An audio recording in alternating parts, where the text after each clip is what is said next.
اعوذ باللہ السمیع العلیم من الشیطان الرجیم من ہمزہ ونفخہ ونفثہ وعلم آدم الاسماء كلها ثم عرضهم على الملائکہ فقال انبئونی باسماء هؤلاء ان کنتم صادقین قالوا سبحانك لا علم لنا الا ما علمتنا انك انت العلیم الحکیم۔ سورہ بقرہ کی آیت نمبر 31 اور 32۔ اور اللہ نے آدم علیہ السلام کو سکھا دیے نام تمام کے تمام، پھر ان تمام کو پیش کیا فرشتوں کے سامنے اور کہا کہ مجھے خبر دو ان تمام کے ناموں کی اگر تم سچے ہو۔ فرشتوں نے کہا تو پاک ہے، ہمیں کچھ بھی علم نہیں مگر اتنا جتنا تو نے ہمیں سکھا دیا، بے شک تو ہی علم والا اور حکمت والا ہے۔ آدم علیہ السلام کو زمین پر خلیفہ بنائے جانے کا ذکر چل رہا ہے، اور فرشتوں نے اس بات کو سامنے رکھا کہ ہم تیری تعریف بیان کرتے ہیں، تیری تقدیس بیان کرتے ہیں، تیری تسبیح کرتے ہیں، یعنی کہ ہم عبادت گزار ہیں۔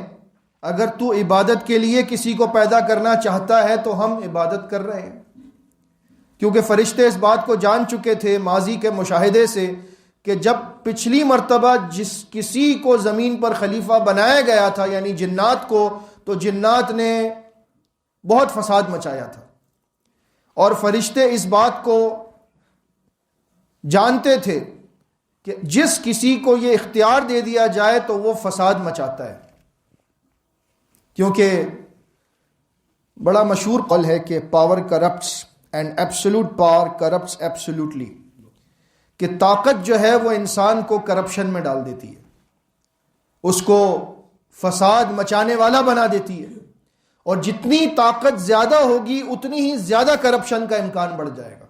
اور آج آپ کے سامنے حضرت انسان کو دیکھ لیجئے، جس کسی کے پاس جتنا اختیار ہے وہ اتنا ہی زیادہ فسادی بن جاتا ہے۔ تو وہ اللہ کے بہت کم بندے ایسے ہیں جن کو اختیار ملے لیکن وہ اس اختیار کو اللہ کی شریعت کی حدود میں رہ کر استعمال کریں۔ کسی کو پیسہ مل جائے تو آپے سے باہر ہو جاتا ہے، اختیار مل جائے تو اپنے آپ کو بھول جاتا ہے، اور جس کسی کو اللہ رب العزت دونوں عطا کر دے تو پھر اس پر تو شیطان کا بڑا وار چلتا ہے۔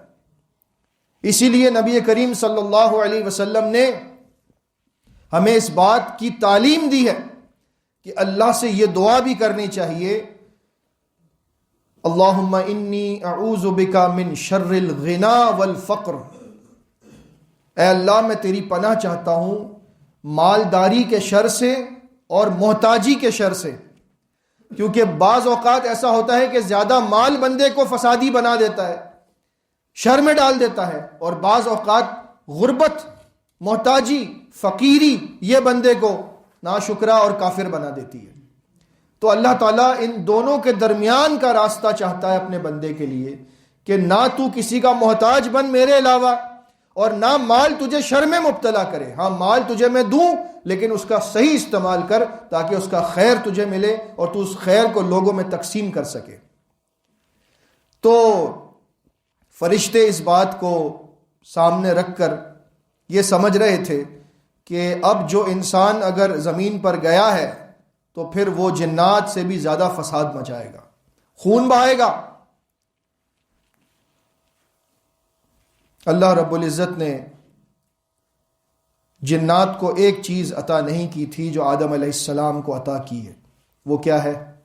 وَعَلَّمَ آدَمَ الْأَسْمَاءَ كُلَّهَا، اللہ نے آدم علیہ السلام کو تمام چیزوں کے، تمام علوم کے، تمام رہتی دنیا تک پیدا ہونے والے انسانوں کی تمام تخلیق کے نام سکھا دیے۔ یعنی اللہ رب العزت نے آدم علیہ السلام کو علم عطا کیا۔ اس علم کی بنیاد پر اللہ نے ان کو اس خلافت کے لیے چنا، اور اس علم کی بنیاد پر اللہ رب العزت فرشتوں سے فرما رہا ہے کہ کیا تم سمجھتے ہو کہ صرف تعریف میری کرنا کافی ہے، میری عبادت کرنا کافی ہے؟ میں انسان کو جو دینے جا رہا ہوں وہ ایسی چیز ہے جو میں نے اس سے پہلے کسی کو عطا نہیں کی، اور وہ ہے علم۔ اس علم کی بنیاد پر میں اسے فضیلت عطا کروں گا، اور وہ فضیلت آگے چل کر آئے گی اسی صورت میں کہ اللہ رب العزت نے فرشتوں کو حکم دیا کہ آدم کے آگے سجدہ کرو۔ اس کی بنیاد کیا تھی؟ اس کی بنیاد یہی تھی کہ اللہ نے آدم علیہ السلام کو علم عطا کیا۔ اب یہاں پر دو ضمائر استعمال ہوئے ہیں جو غور طلب ہیں۔ یہاں پر فرمایا وَعَلَّمَ آدَمَ الْأَسْمَاءَ كُلَّهَا، اللہ نے آدم کو سب کے سب نام سکھا دیے، تمام کے تمام۔ ثُمَّ عَرَضَهُمْ عَلَى الْمَلَائِكَةِ، پھر ان کو پیش کیا فرشتوں کے سامنے۔ جو عربی جانتے ہیں وہ سمجھتے ہیں کہ کلہا میں اور عرضہم میں، ہا اور ہم میں کیا فرق ہے؟ ہم جو ہے وہ ضمیر ہے، جمع غائب کا صیغہ ہے اور مذکر میں ہے۔ معلوم یہ ہوتا ہے کہ اللہ رب العزت نے جو حدیث ہمیں ملتی ہے ابو داؤد میں صحیح سند سے اور دیگر کتب میں، کہ اللہ رب العزت نے آدم علیہ السلام کی پشت پر اپنا ہاتھ پھیرا، اور ان کی پشت سے اللہ رب العزت نے جتنے انسان پیدا ہونے والے تھے ان کی نسل میں سے ان سب کو باہر نکالا، اور وہ سارے کے سارے آدم علیہ السلام کے سامنے آ گئے۔ ثم عرضهم على الملائکہ، یہ جو ہم ہے اس سے معلوم یہ ہوتا ہے کہ یہ آدم علیہ السلام کی تمام اولاد ہے، اور ان میں سے ہر ایک کا نام اللہ رب العزت نے آدم علیہ السلام کو سکھایا۔ یعنی کہ ہمارے والد، ہمارے باپ آدم علیہ السلام کو ہمارا نام بھی معلوم تھا کہ میرے یہ بچے دنیا میں آنے والے ہیں، ٹھیک ہے جی۔ اور انہوں نے دیکھا کہ چونکہ خود زمین پر خلیفہ بننے جا رہے تھے، اور اللہ رب العزت جب کسی کو کوئی عہدہ دیتا ہے تو اس عہدے کی پہچان بھی کروا دیتا ہے، خصوصاً انبیاء علیہم السلام کو۔ تو ان کو اپنے بچوں میں سے ایک بچہ نظر آیا جس کی آنکھوں میں نور بہت زیادہ تھا، تو انہوں نے یہ معلوم کیا کہ یہ کون ہے میرے بچوں میں سے جس کی آنکھوں میں اتنا نور ہے۔ تو بتایا گیا کہ یہ آپ کے بچوں میں سے بعد کے زمانے میں آنے والا ہے، اس کا نام ہے داؤد علیہ السلام، اللہ کے نبی ہیں، سلیمان علیہ السلام کے والد ہیں، اور بنی اسرائیل کے بڑے نبی ہیں، اور یہ خلیفہ بھی رہے اپنے وقت میں، بڑی حکومت انہوں نے قائم کی، اور ان کے بعد سلیمان علیہ السلام کی حکومت تو آپ سب جانتے ہیں کہ وہ جنات پر بھی تھی۔ تو آدم علیہ السلام نے فرمایا کہ میری عمر میں سے 40 سال میں اس بچے کو ہبہ کرتا ہوں تاکہ یہ زندگی اس کی طویل ہو جائے، یہ زیادہ رہے، کیونکہ یہ مجھے اچھا معلوم ہوتا ہے۔ تو معلوم ہوتا ہے کہ اللہ رب العزت نے ان کی تمام اولاد کو ان کے سامنے پیش کیا، نام سکھائے، اس کے بعد زمین پر جانے سے قبل ان کو جتنی بھی معلومات درکار تھیں سب کا علم عطا کیا، کیونکہ جنت میں تو کچھ بھی نہیں کرنا پڑتا، جنت میں تو پھل بھی آپ کو خود مل جاتے ہیں، سب کچھ تیار ہے۔ حتیٰ کہ نبی کریم صلی اللہ علیہ وسلم نے فرمایا کہ جنت میں تو جنتی کھانا کھائے گا تو اسے قضاء حاجت کا بھی جو ہے اس تکلیف سے بھی اس کو نہیں گزارا جائے گا، یعنی کہ وہ صرف اللہ کی تسبیح پڑھے گا اور وہ سب کچھ ہضم ہو جائے گا۔ اتنی آسانی، کچھ بھی نہیں کرنا۔ اللہ رب العزت ہمیں جنت میں داخل فرما دے۔ تو لیکن دنیا میں زندگی گزارنا مشکل ہے، یہاں پر سب کچھ خود کرنا پڑتا ہے۔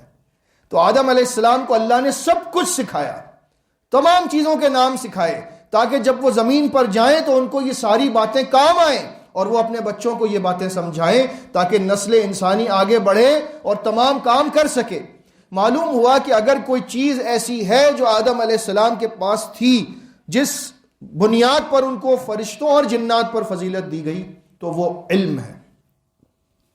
یہ علم اللہ جسے چاہتا ہے جتنا چاہتا ہے عطا کرتا ہے۔ اور اللہ رب العزت نے جب اپنی صفات بیان کی ہیں قرآن میں تو اس میں ایک بنیادی صفت یہ بیان کی ہے، بسم اللہ الرحمن الرحیم، الرحمن علم القرآن۔ رحمان بے انتہا رحم کرنے والا وہ ہے جس نے قرآن کی تعلیم دی ہے۔ اور کسے دی ہے؟ نبی کریم صلی اللہ علیہ وسلم پر سب سے پہلی وحی کیا آئی؟ بسم اللہ الرحمن الرحیم، اقرأ بسم ربک الذی خلق، خلق الانسان من علق، اقرأ وربک الاکرم، الذی علم بالقلم، علم الانسان ما لم یعلم۔ پڑھو، علم کی بات، سب سے پہلی وحی علم کی بات، پڑھو اپنے رب کے نام کے ساتھ جس نے پیدا کیا۔ اور وہ رب کیسا ہے؟ بڑا بزرگ ہے، جس نے قلم کے ذریعے سکھایا انسان کو، وہ سکھایا جو وہ نہیں جانتا تھا۔ وہ سائنسدان جو کہتے ہیں نا، ڈاروینزم والے، کہ انسان پہلے بندر تھا اور بندر سے انسان بن گیا، تو ہم ان سے ایک بات پوچھتے ہیں، پوچھنی بھی چاہیے، کہ یہ کیسا بندر تھا کہ آج سارے بندر دنیا میں موجود ہیں، کسی کو کپڑے سلائی کرنا نہیں آتا، کسی کو اوزار کا استعمال نہیں آتا، سب سے بڑی بات کسی کو بولنا نہیں آتا۔ یہ کیسا بندر ہے جو بول بھی رہا ہے؟ یہ کیسا بندر ہے جو خود کپڑے سلائی کر کے پہن بھی لیتا ہے، یہ کھانا بھی پکا لیتا ہے، یہ اوزار کا بھی استعمال کر لیتا ہے؟ وہ بندر کیوں نہیں کر سکتے؟ یہ کیسا بندر ہے؟ معلوم ہوا کہ یہ شیطانی بات ہے۔ اللہ تعالیٰ کی تخلیق پر انکار کرنے والے ایسی بات کرتے ہیں کہ انسان پہلے بندر تھا پھر انسان بن گیا، تو یہ بندر کیوں رہ گئے؟ سارے بندر انسان بن جاتے۔ تو کہنے کا مقصد یہ ہے کہ اللہ نے انسان کو لقد خلقنا الانسان فی احسن تقویم، سب سے خوبصورت تخلیق میں پیدا کیا ہے، کسی جانور سے اس کی کوئی مشابہت نہیں ہے، جیسا کہ یہ سائنسدانوں میں سے کچھ کہتے ہیں۔ تو اللہ تعالیٰ نے آدم علیہ السلام کو تمام نام سکھا دیے اور ان ناموں کی بنیاد پر علم عطا کیا، اور اسی بنیاد پر ان کو فضیلت عطا کی، اور پھر فرشتوں کے سامنے یہ بات رکھی، انبئونی باسماء ہؤلاء، اب مجھے تم ان سب کے نام بتا دو، ان کنتم صادقین، اگر تم سچے ہو کہ آدم علیہ السلام کو زمین پر بھیجنے کی ضرورت نہیں ہے، تم بتا دو مجھے۔ قالوا سبحانک لا علم لنا، انہوں نے کہا کہ ہمیں کچھ علم نہیں، الا ما علمتنا، مگر جتنا تو نے ہمیں سکھا دیا، انک انت العلیم الحکیم، بے شک تو ہی علم والا اور حکمت والا ہے۔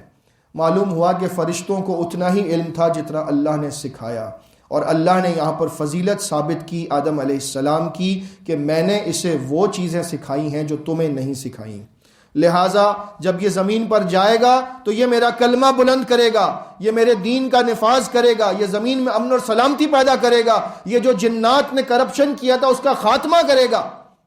لہٰذا ہمیں چاہیے کہ اپنے باپ آدم علیہ السلام کی اس بات پر اور اللہ تعالیٰ کے اس ہمارے متعلق جو اس نے بیان کیا ہے اس پر پورا اترنے کی کوشش کریں، اور زمین پر امن پیدا کریں، بھائی چارہ پیدا کریں، محبت پیدا کریں، اللہ کی عبادت کریں، لوگوں کا خیال کریں، تاکہ اللہ رب العزت جب فرشتوں کے سامنے فخر کرتا ہے کہ یہ میرے بندے ہیں، جو تم کہتے تھے نا خون بہائے گا، فساد مچائے گا، یہ بھی تو میرے بندے ہیں، آج انہوں نے تمہیں غلط ثابت کر دیا۔ اللہ رب العزت کی خوشی کی ایک بڑی اس وقت کیفیت ہوتی ہے، جیسا کہ نبی کریم صلی اللہ علیہ وسلم نے فرمایا، یہیں پر ختم کرتے ہیں، کہ صحیح مسلم کی حدیث میں ہے کہ جب یہ تمام حاجی عرفات کے میدان میں جمع ہوتے ہیں لاکھوں کی تعداد میں، تو اللہ رب العزت فرشتوں کے سامنے یباہی بہم الملائکہ، اللہ فرشتوں کے سامنے ان حاجیوں پر فخر کرتا ہے اور کہتا ہے ماذا اراد ہؤلاء، یہ یہاں پر کیا کرنے آئے ہیں؟ یہ خون بہانے آئے ہیں، فساد مچانے آئے ہیں۔ تم کہتے تھے تم تسبیح کرتے ہو، یہ میری تسبیح کرنے آئے ہیں، یہ میرا نام بلند کرنے آئے ہیں، لبیک اللہم لبیک کا نعرہ لگا کر آئے ہیں، یہ میری تسبیح میری تقدیس کر رہے ہیں، یہ بھی تو انسان ہے، انہوں نے تمہیں غلط ثابت کر دیا۔ لہٰذا جب ہم اللہ کی عبادت کرتے ہیں تو اللہ خوش ہوتا ہے کہ فرشتوں کی بات بھی غلط ثابت ہوتی ہے اور ہماری تخلیق کا مقصد پورا ہوتا ہے۔ کیونکہ وما خلقت الجن والانس الا لیعبدون، ہمیں پیدا اللہ کی عبادت اور اطاعت کے لیے کیا گیا ہے۔ اللہ ہمیں اس مقصد تخلیق کو پورا کرنے کی توفیق عطا فرمائے، آمین۔ استغفر اللہ، استغفر